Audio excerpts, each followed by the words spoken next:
मिसर Basumatary CM बिथांखौ जोङो condemn खालामो।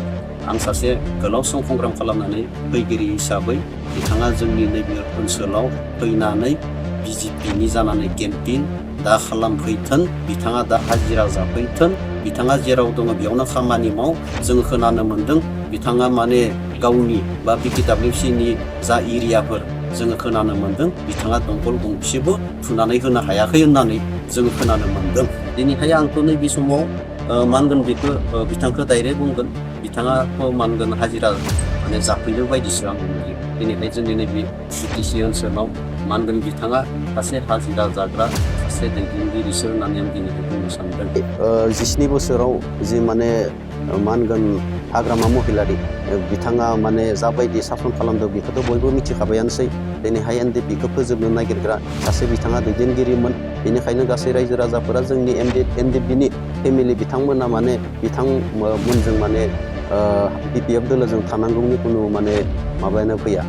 दिनैहाय बयबो मिथिगौ जोंनि गेजेराव मोनसे अखान्थि परिबेगा 17 बोसोराव जों नुदों। 2008नि घटना, 2012नि घटना, 2014नि घटना। दिनैहाय जों बेफोर जारिमिनखौ बावगारोबा जानाय नङा। हाग्रामानि समाव जोङो मा होनगोन MP खननै जोङो खोमानानै लानांगौ जादों। दिनैहाय बर' सृष्टि जादों। दिनैहाय पुनराय जुदि हाग्रामाखौनो लाबोफिनोब्ला जोंनि गेजेराव आरो 17 बोसोराव जाबायदि जोङो नुदोंमोन, दिनैहाय जों बेखौ आरोबाव जोङो नुबावगोन। नैबे 30 नं गरेस्वर समष्टिनिफ्राय आं दिनैहाय जिहेतु आं बिनि थागिबि, दा बे हिसाबै BPFनि बिजाथि मा होनगोन महेस्वर बसुमतारी दिनैहाय बेवहाय BPFनिफ्राय होदों। दिनैहाय जों बेखौ नुनो मोनो थांनाय 10 बोसोर बिथाङा माने EM जादोंमोन। नाथाय बिथाङा नैबे जोंनि समष्टिनि थाखाय मोनसेबो खामानि दिनैहाय बिथाङा आसि दिन्थिनानै होनो हानाय नङा। दिनैहाय जौगाथायनि नामाव जोंनि समष्टियावबो जिहेतु बिथाङा EMमोन, बिथाङा गोबां माने खामानि दामानि फैदो। नाथाय बिथाङा मा होनगोन जायानोखि पार्सेन्ट बुरजा होगिरि दिनैहाय बिथांमोननो माने फाइलफोरखौ एप्रुभ खालामनानै जोंनि जा गरेस्वरबाखि रायजोनि जा मा होनगोन जौगाथायनि जे खामानि दामानि दिनैहाय गुबुन जायगाफोराव खारजोबलांदो। जोंनि गेजेराव मा होनगोन 17 बोसोराव BPF सरकार खुंथाय समाव मा होनगोन बर' बेफोरबायदि मोनसे माने जोंनि गेजेराव पार्थक्यआ जादोंमोन। बे लेखायैनो जोङो खननै MP खोमानानै लानांगौ जादोंमोन। जाय समाव मा होनगोन हाग्रामा महिलारि बिथाङा सरकार खुंबाय थादोंमोन। जिहेतु आङो मोनसे समाव NDPआव थानानै खामानि मावबोदोंमोन, NDPआव बिबान लानानै खामानि मावदोंमोन। बे हिसाबै आङो 17 बोसोर जिहेतु मा होनगोन BPFनि मुरब्बि हाग्रामा महिलारि बिथाङा मालाबाबो मा होनगोन मोनसे जोंखौ मा होनगोन पिसलि मोनसे एग्रिमेन्टनि एंगेलजों लांनाय मोनसे गोजोन जोंनि परिबेखौ लाबोनो नागिरनायखौ जों नुनो मोनाखैमोन। बरन्स बिथाङा मा होनगोन जोंनि गेजेराव सानफ्रोमबो अखान्थि मोनसे गेमखौ गेलेबाय थादोंमोन। दिनैहाय जों बुंनो हायो मोनसे समाव मा होनगोन हाग्रामा महिलारि बिथाङा जोंनि जा मा होनगोन NDP ग्रुपखौ मा होनगोन फोजोबस्रांनायनिसो मोनसे षड़यन्त्र खालामनायखौ जोङो नुनो मोन्दोंमोन। खुलुमबाय। गासै BTR बाखि रायजो राजाफोरनिसिम आंनिफ्राय मोनसे फोसावहरनो सानोदि फैबाय थानाय जि जोंनि 22 सेप्तेम्बर खालि जा BTCनि इलेक्सन जानो थांगासिनो दङ। दा बे लेखायै जोङो नैबे फोथारनिफ्राय बुंहरनो सानदोंदि जोंनि BTR बाखि रायजो राजा बिथांमोनखौ दिनैहाय मानगोनां प्रमद सार बिथाङा जिहेतु नैबे 5 बोसोराव जोंनि गेजेराव सान्थि मोनसे परिबेकखौ लाबोदों। जोंनि गेजेराव मा होनगोन 26टा जनगोष्ठी जोंनि जा नैबे BTR ओनसोलाव दङ। दिनैहाय जोंनि गेजेराव मोजां मोनसे थासारिखौ लाबोदों।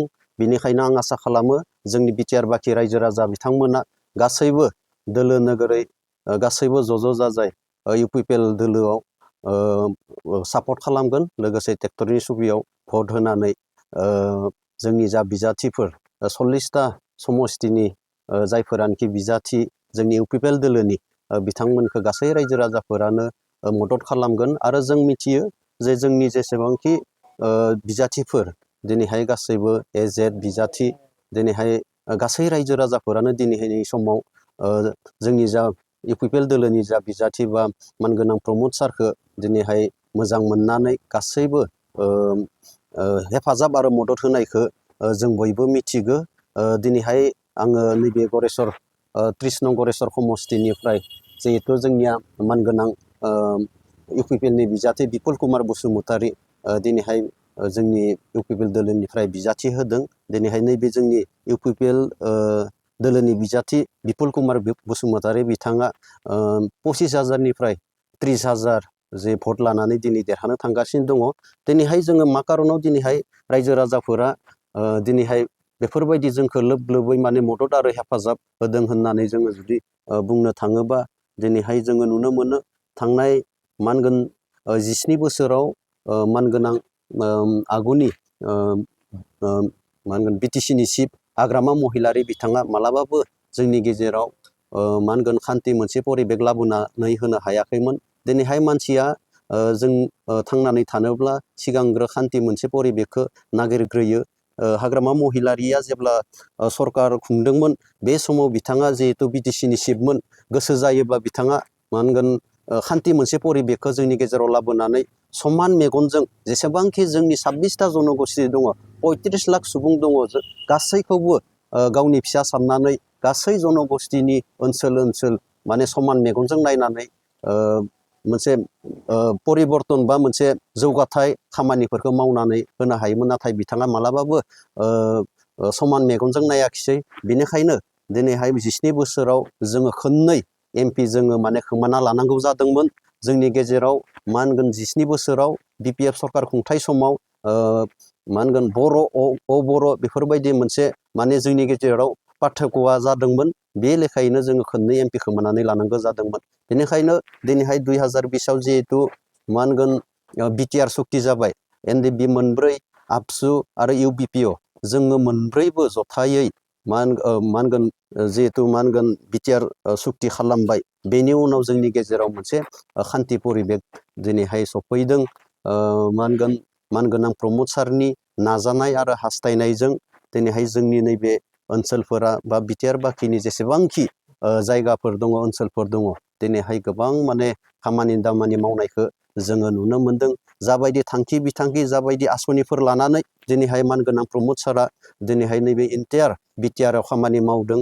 बियो जोंनि हारिखौ जौगासार होनायनि मोनसे मानगोन सिनारि। जोङो आसा खालामो दिनैहाय गासै रायजो राजाफोरा बुजियो। दिनैहाय मानगोन जोंनि मानगोनां प्रमद सारखौ बयबो जिहेतु आकुलिना लादों बे हिसाबै बयबो दोलोै नोगोरै दिनैहाय इउपिपिएलखौनो मदद होनायखौ जों नुनो मोनदों। दिनैहाय आरो आं मोनसे खोथाखौ बुंनो सानदों। मा होनगोन जाय समाव मा होनगोन हाग्रामा महिलारि बिथाङा सरकार खुंबाय थादोंमोन जिहेतु आङो मोनसे समाव NDPआव थानानै खामानि मावबोदोंमोन। NDPआव बिबान लानानै खामानि मावदोंमोन। बे हिसाबै आङो 17 बोसोर जिहेतु मा होनगोन BPFनि मुरब्बि हाग्रामा महिलारि बिथाङा मालाबाबो मा होनगोन मोनसे जोंखौ मा होनगोन पिसलि मोनसे एग्रिमेन्टनि एंगेलजों लांनानै मोनसे गोजोन जोंनि परिबेकखौ लाबोनो नागिरनायखौ जों नुनो मोनाखैमोन। बरन्स बिथाङा मा होनगोन जोंनि गेजेराव सानफ्रोमबो अखान्थि मोनसे गेमखौ गेलेबाय थादोंमोन। दिनैहाय जों बुंनो हायो मोनसे समाव मा होनगोन हाग्रामा महिलारि बिथाङा जोंनि जा मा होनगोन NDP ग्रुपखौ मा होनगोन फोजोबस्रांनायनिसो मोनसे षड़जन्त्र खालामनायखौ जोङो नुनो मोनदोंमोन। दा बेनिखायनो गासै रायजो राजाफोरा दिनैहाय बुजिबाय जे पुनराय जुदि आरो BPF दोलोखौ जुदि लाबोफिनोब्ला जोंनि गेजेराव 17 बोसोराव जाबायदि माने दाङाबाजि जादोंमोन, जाबायदि अखान्थि मोनसे परिबेकआ जादोंमोन दिनैहाय जोंनि गेजेराव आरो बेफोरबायदिया सफैफिनगोन। दिनैहाय मा होनगोन जौगाथायनि बिथिङाव दिनैहाय रायजो राजाफोरा मा होनगोन साननो हागौ जे सिगाङो मा होनगोन खुन्दुं मोनोमोन, कम्बल मोनोमोन आरो मुसारि मोनोमोन होनना साननो हागौ। नाथाय मुसारि, खुन्दुं, कम्बल बिथांमोना होनानै जाबायदि मा होनगोन कौटि कौटि रां जाख्ल'दो दिनैहाय गासै माने दिनैनि समाव रायजो राजाफोरा मिथिबाय। दिनैहाय साप्लाइनि नामाव, खुन्दुं साप्लाइनि नामाव, मा होनगोन मुसारि साप्लाइनि नामाव दिनैहाय बिथांमोना गोबां माने मा होनगोन फैसा जाख्ल'नानै दिनैहाय हाजो बायदि धन सम्पति दिनैहाय खालामनायखौ जोङो नुनो मोनदों। दिनैहाय आङो जिहेतु नैबे 30 नं गरेस्वर समस्तिनिफ्राय आं दिनैहाय जिहेतु आं बिनि थागिबि दा बे हिसाबै BPFनि बिजाथि मा होनगोन महेस्वर बसुमतारी दिनैहाय बेवहाय BPFनिफ्राय होदों। दिनैहाय जों बेखौ नुनो मोनो थांनाय 10 बोसोर बिथाङा माने EM जादोंमोन। नाथाय बिथाङा नैबे जोंनि समस्तिनि थाखाय मोनसेबो खामानि दिनैहाय बिथाङा आसि दिन्थिनानै होनो हानाय नङा। दिनैहाय जौगाथायनि नामाव जोंनि समस्थियावबो जिहेतु बिथाङा इएममोन बिथाङा गोबां माने खामानि दामानि फैदो नाथाय बिथाङा मा होनगोन जायानोखि पार्सेन्ट बुरजा होगिरि दिनैहाय बिथांमोननो माने फाइलफोरखौ एप्रुभ खालामनानै जोंनि जा गरेस्वरबाखि रायजोनि जा मा होनगोन जौगाथायनि जे खामानि दामानि दिनैहाय गुबुन जायगाफोराव खारजोबलांदो दा बेफोरबायदिनो बिथाङाबो गोबां धन माने मा होनगोन माबादो सोरजिदों दा जोङो खोनानो मोन्दों आं जेब्ला माने ओरै सनितपुरजों थायोमोन बे समावथ' बिथाङाथ' बिराद गिदिर बागान दङ बिथाङा सनितपुरनि जा राङापारा बेयावहाय माने मथा मथि 300निफ्राय 400 बिगा बिथाङा माने बागान बिथाङा बाहिदो दा खाथि खालानो गोबां माने हा हु बायदों गोबां माने बिदिनो बिल्डिं बायदों दा बेफोरबायदि गोबां जोङो बिदिन्थि हिसाबै दिन्थिनो हायो खिन्थु जोंनि नैबे जोंनि मा होनगोन 30 नं गरेस्वर समस्थिनि रायजो राजाफोरा जौगाथायनि बिथाङा जेबो नमुना दिन्थिनानै होनो हाया बिनिखायनो दिनैहाय जोंनि नैबे गरेस्वरबाखि रायजो राजाफोरा बयबो मिथियो मानो महेस्वर बसुमतारी 10 बोसोराव जाबायदि सरकार बिथाङा माने सालायदोंमोन बा जोंनि रायजो राजाफोरखौ नायदोंमोन दा बेनिखायनो दिनैहाय रायजो राजाफोरा रावबो मा होनगोन महेस्वर बसुमतारी बिथांजों गैलिया मा होनगोन बिथाङा बहुद माने कम भट लानानै मा होनगोन दिनैहाय जेननानै थागोन दिनैहाय जोङो नुनो मोन्दों जोंनि जा नैबे प्रमद सारेश्वर बाखि रायजो राजाफोरा गासैबो लोब लोब दोलै नोगोरै गासै जनगोष्ठीफोरानो जोंनि इउपिपिएल दोलोखौ माने बजबनानै लादों दिनैहाय बयबो माला माने 22 तारिखआ माने सफैगोन बेखौसो नेनानै दङ मान गोनां जोंनि मा होनगोन बिजाथि बिपुल कुमार बसुमतारी बिथांनो भट होनो थाखाय जोङो आसा खालामो मा होनगोन 25,000निफ्राय 30,000नि गेजेराव जोङो नैबे गरेस्वरबाखि गरेस्वरनिफ्राय जोङो देरहानानै मान गोनां प्रमद सारनि जि आखाइखौ आरो गोरा गोख्रों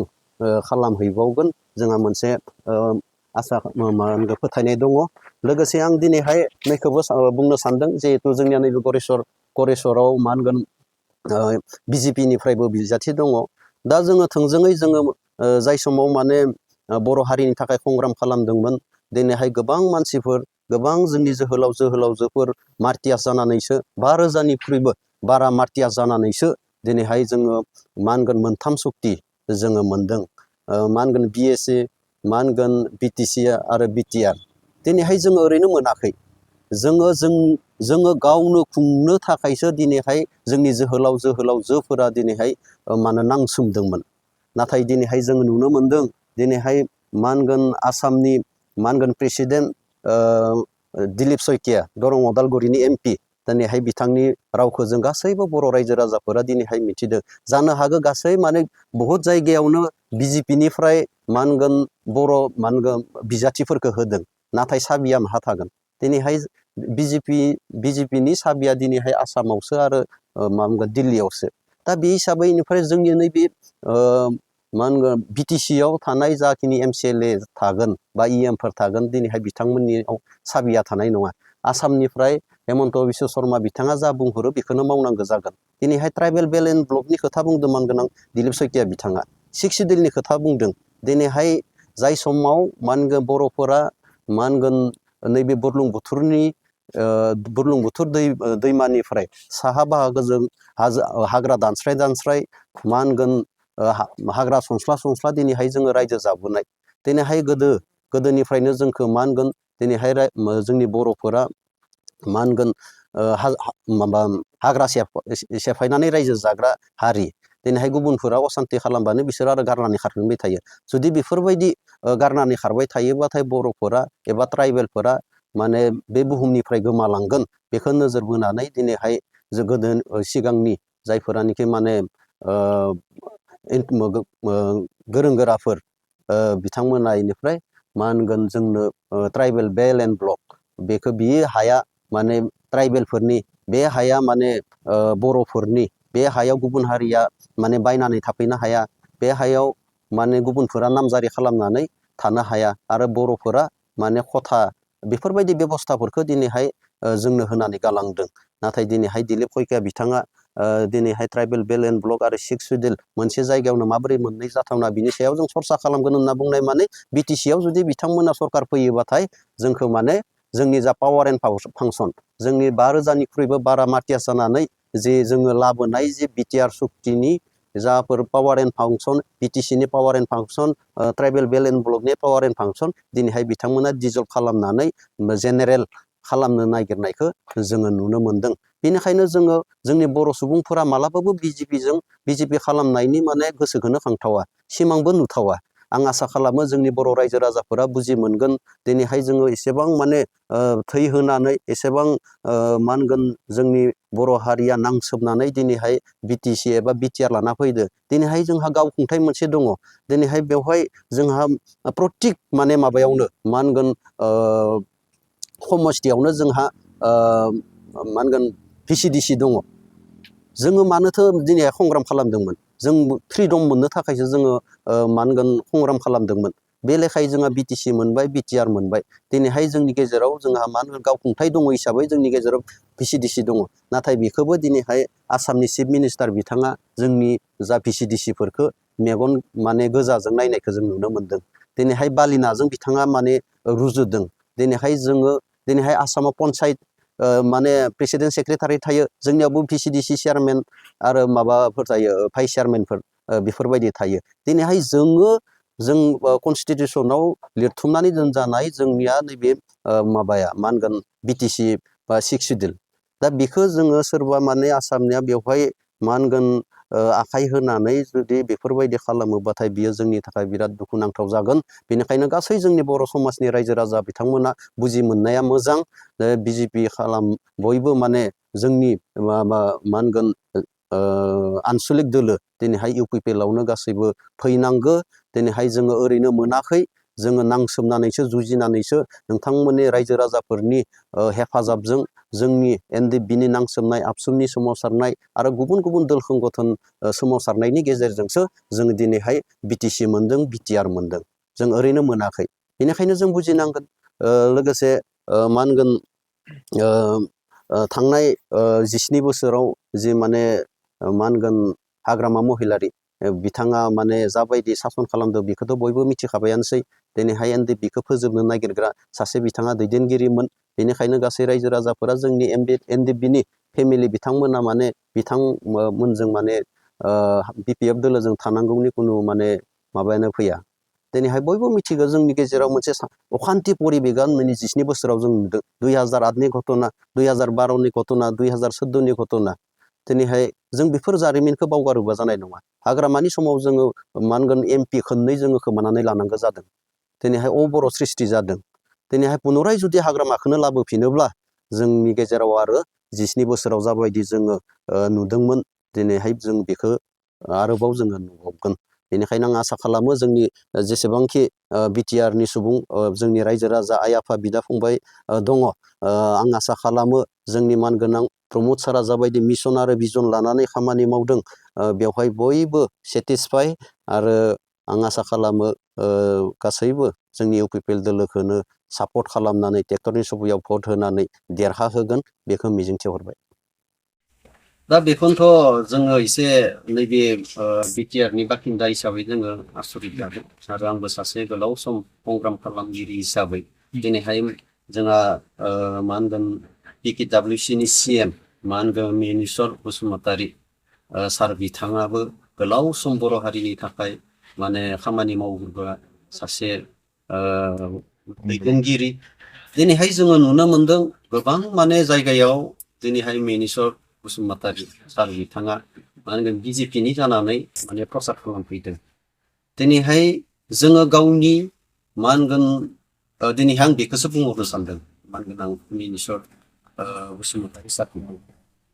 जोङो जोंनि मा होनगोन गोलाव सम जोङो संग्राम खालामनानै जोङो बिटिसि मोनदों, जोङो बिटिआर मोनदों। दिनैहाय जोङो नुनो मोनदों दिनैहाय आसामनि जा राजनिति बिजेपिनि जा प्रिन्सिपाल अफ आइडिय'लजि दिनैहाय मालाबाबो जोंनि नैबे बिटिआर ओनसोलनि थाखाय खामानि मावनायखौ जोङो नुनो मोनाखै। दिनैहाय आंथ' नैबे समाव मा होनगोन बेखौ बिथांखौ डाइरेक्ट बुंगोन, बिथाङाथ' मा होनगोन हाजिरा माने जाफैनो बायदिसो आं नुयो। दिनैहाय जोंनि नैबे बिटिसि ओनसोलाव मा होनगोन बिथाङा सासे हाजिरा जाग्रा सासे दैदेनगिरिसो होननानै आं दिनैहाय बुंनो सानदों। मानो होनना बुङोबा जोङो बिटिसि आरो बिटिआरखौ जों ओरैनो मोनाखै। 5 रोजानिबो बारा मार्टियार जानानैसो जोङो बिटिसि एबा बिटिआरखौ जोङो मोनदों। दिनैहाय जायफोरानोखि बै समाव मा होनगोन खुंबाय थादोंमोन दिनै हाग्रामा महिलारि बिथाङा मा होनगोन मालाबाबो बिसर बसुमतारी सार बिथांमोननि खोथाखौ खोनासङाखैमोन। अब्लाबो दिनैहाय जोंनि दैदेनगिरि मा होनगोन आबसुनि दैदेनगिरि आरो नैबे जोंहा NBP सार बिथांमोना जोङो जथायै बिथांमोनखौ गोसोखांनानै थांनाय 2020नि 27 जानुवारियाव जे बिटिआर सुक्ति दिनैहाय बेखौहाय इनभल्भ खालामनानै दिनै BKWC मोनसे सुक्ति सायखर खालामदों। दिनैहाय बेफोरबायदि जारिमिनखौ बिथाङा बुजिनाया मोजां। दिनैहाय जों आसा खालामो जोंनि पावार एन्ड फांसन बियो जोंनि आनसलिक दोलो एबा UPPNआवनो थानांगोन। जोंनि जा प्रमद सारा जाबायदि मिसन आरो भिजन लानानै खामानि जोंनि हारिखौ गोजौ मोनसे लेभेलसिम लांनो थाखाय खामानि मावगासिनो दङ। जोङो मानगोनां मिनिस्वर बसुमतारी CM बिथांखौ जोङो कन्डेम खालामो।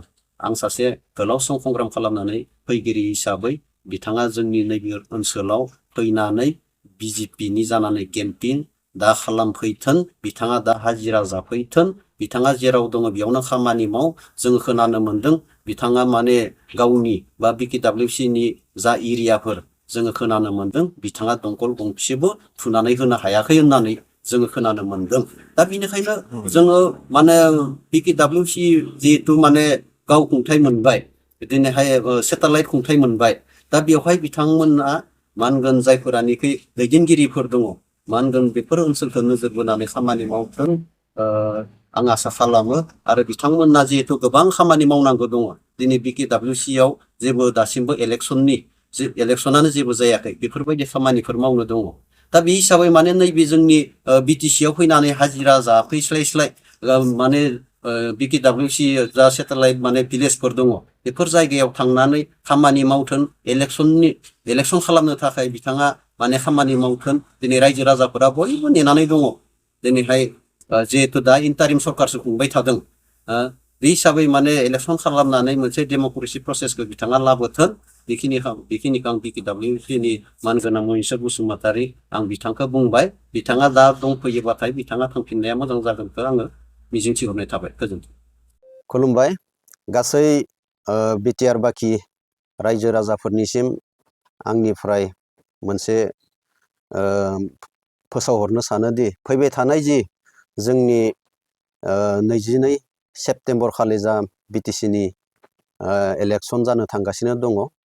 दा बे लेखायै जोङो नैबे फोथारनिफ्राय बुंहरनो सानदोंदि जोंनि बिटिआर बाखि रायजो राजा बिथांमोनखौ दिनैहाय मानगोनां प्रमद सार बिथाङा जिहेतु नैबे 5 बोसोराव जोंनि गेजेराव सान्थि मोनसे परिबेकखौ लाबोदों।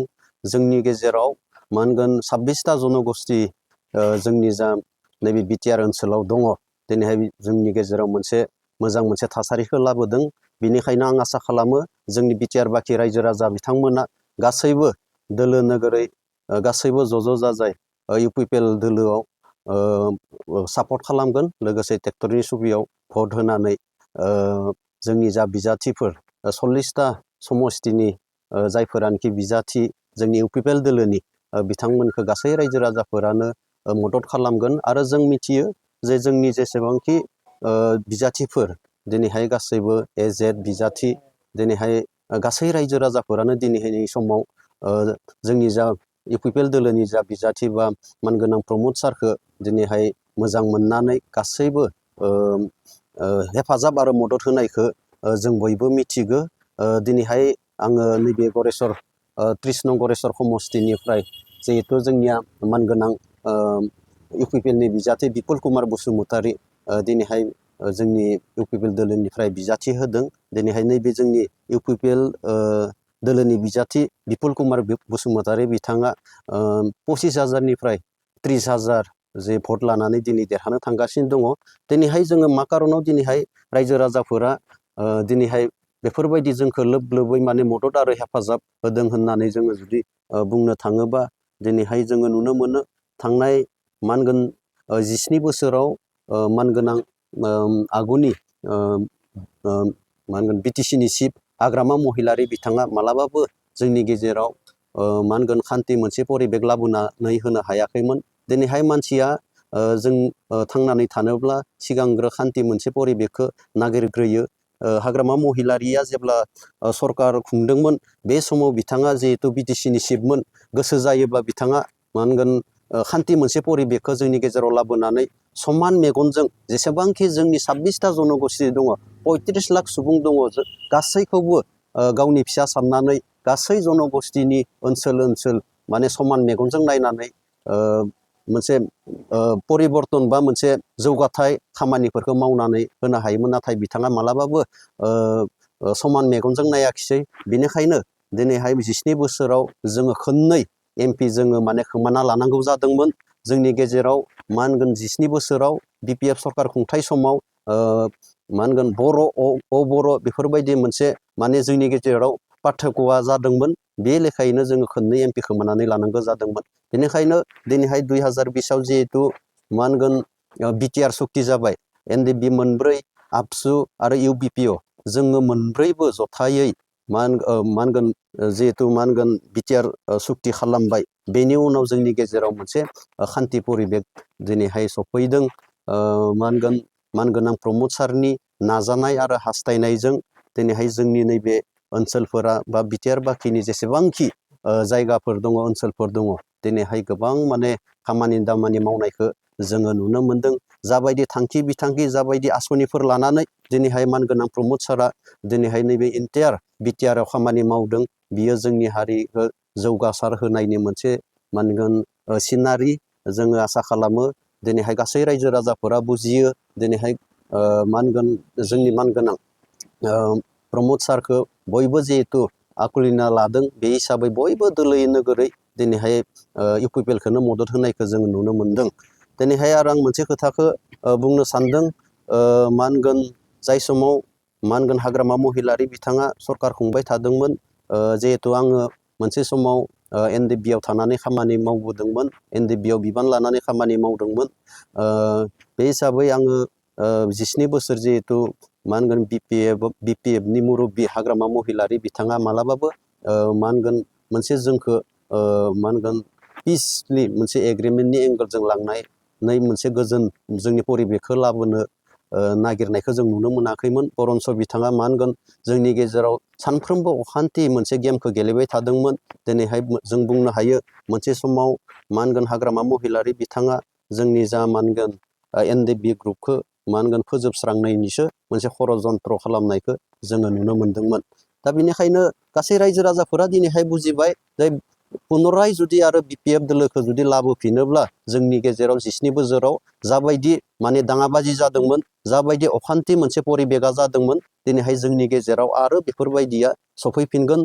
दिनैहाय मा होनगोन जौगाथायनि बिथिङाव दिनैहाय रायजो राजाफोरा मा होनगोन साननो हागौ जे सिगाङो मा होनगोन खुन्दुं मोनोमोन कम्बल मोनोमोन आरो मुसारि मोनोमोन होनना साननो हागौ नाथाय मुसारि खुन्दुं कम्बल बिथांमोना होनानै जाबायदि मा होनगोन कौटि रां जाख्ल'दो दिनैहाय गासै माने दिनैनि समाव रायजो राजाफोरा मिथिबाय दिनैहाय साप्लाइनि नामाव खुन्दुं साप्लाइनि नामाव मा होनगोन मुसारि साप्लाइनि नामाव दिनैहाय बिथांमोना गोबां माने मा होनगोन फैसा जाख्ल'नानै दिनैहाय हाजो बायदि धन सम्पति दिनैहाय खालामनायखौ जोङो नुनो मोनदों दिनैहाय आङो जिहेतु नैबे 30 नं गरेस्वर समष्टिनिफ्राय आं दिनैहाय जिहेतु आं बिनि थागिबि दा बे हिसाबै बिपिएफनि बिजाथि मा होनगोन महेस्वर बसुमतारी दिनैहाय बेवहाय बिपिएफनिफ्राय होदों दिनैहाय जों बेखौ नुनो मोनो थांनाय 10 बोसोर बिथाङा माने इएम जादोंमोन नाथाय बिथाङा नैबे जोंनि समष्टिनि थाखाय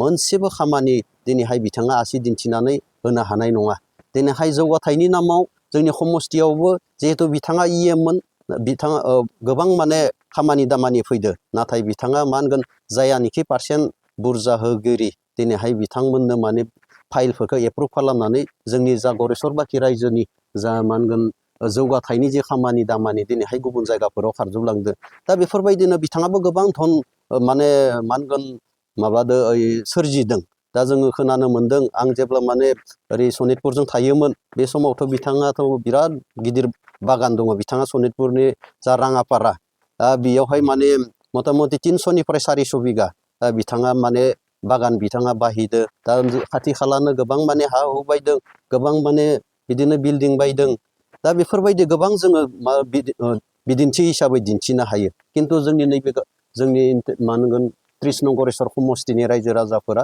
जौगाथायनि बिथाङा जेबो नमुना दिन्थिनानै होनो हाया। बिनिखायनो दिनैहाय जोंनि नैबे गरेस्वरबाखि रायजो राजाफोरा बयबो मिथियो मानो महेस्वर बसुमतारी 10 बोसोराव जाबायदि सरकार बिथाङा माने सालायदोंमोन बा जोंनि रायजो राजाफोरखौ नायदोंमोन। दा बेनिखायनो दिनैहाय रायजो राजाफोरा रावबो मा होनगोन महेस्वर बसुमतारी बिथांजों गैलिया। मा होनगोन बिथाङा बहुद माने खम भट लानानै मा होनगोन दिनैहाय जेननानै थागोन। दिनैहाय जोङो नुनो मोनदों जोंनि जा नैबे प्रमद